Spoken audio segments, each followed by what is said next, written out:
Hello, how are you, sir? I'm good, sir. How are you? I'm good, thank you. Man, very well. Okay. Happy Human Rights Month, right? For sure, it is. Okay.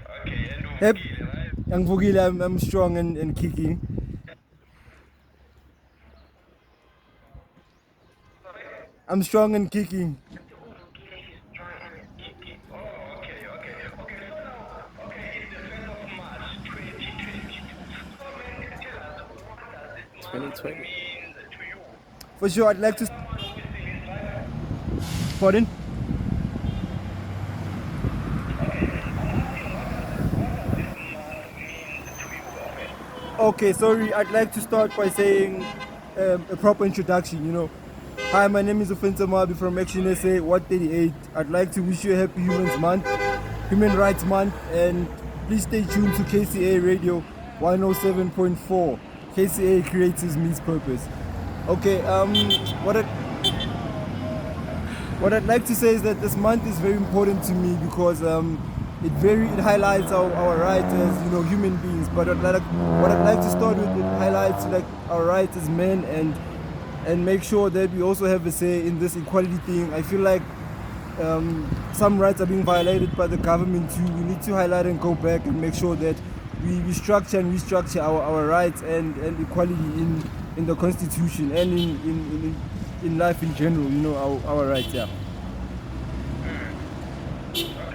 Okay. So in terms of equality, do you think so far so good we have that balance from Um, 1994 up until now? we do have a balance, but it's the word and the context of equality has went out of context. We don't view equality the way we did like before. When it comes to like men versus women, and there's issues of how rights and equality went out of context and bracket when it comes to our democracy and everything like that. It's not viewed like the way it was before. So I think equality has to be reformed and amended in the constitution and as a definition as a whole, and what's equality and how can we put equality to it, and balance and the contrast between that. Yeah. Okay. I see, offense, that the struggle still continues, right? The struggles does continue. Before we look deep into ourselves and do some self-introspection, we'll never know the real meaning of equality and how we raise our kids and how we look at ourselves in the communities and individually. The struggle's still gonna go on because people think they on a higher pedestal more than others. They don't understand that where your rights start is where your rights stop is where someone else's rights and equality starts. Yeah.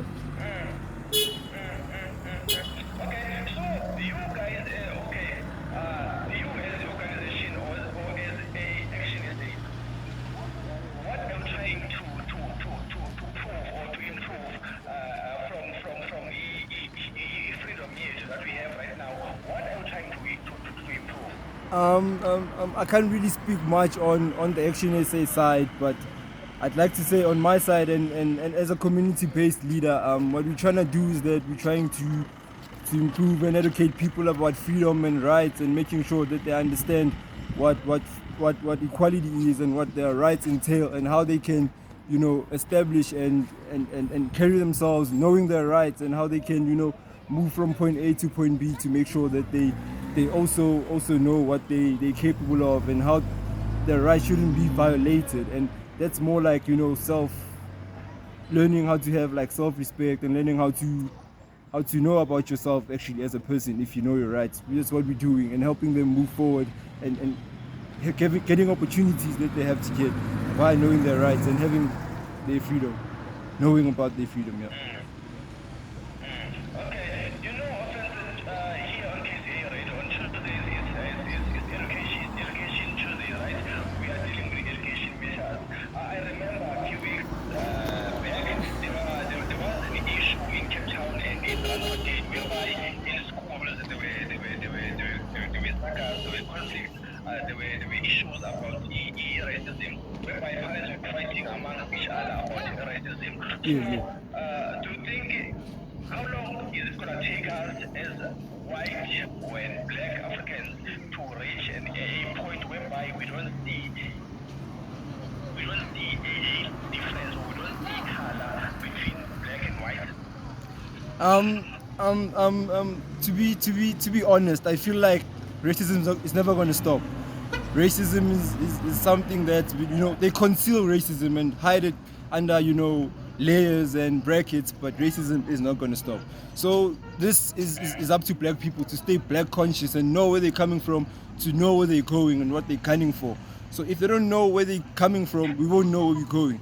So the issue of racism comes to a point where we feel like they're just doing us a favor for us to be in the economy and to us to share the pie and the seat in the table, you know. So what we need to do is to come together as black people and be conscious, you know, because we have our own problem as black people to deal with. So I think we need to sit and make sure that we understand why our children go to these kind of schools. Of course, we want better futures for our children and everything like that. They're still young, at a young age to be you know, to be exposed to racism and things that involve, you know, color and everything like that. But I just feel that the schools and Afri-forums need to be involved, and we should sit down and make sure that the schools and the constitution of the schools cater for black and white. If you know, go over that thing of race and everything, and you actually do something wrong in schools where you expose any kid to racism, there should be a charge for that.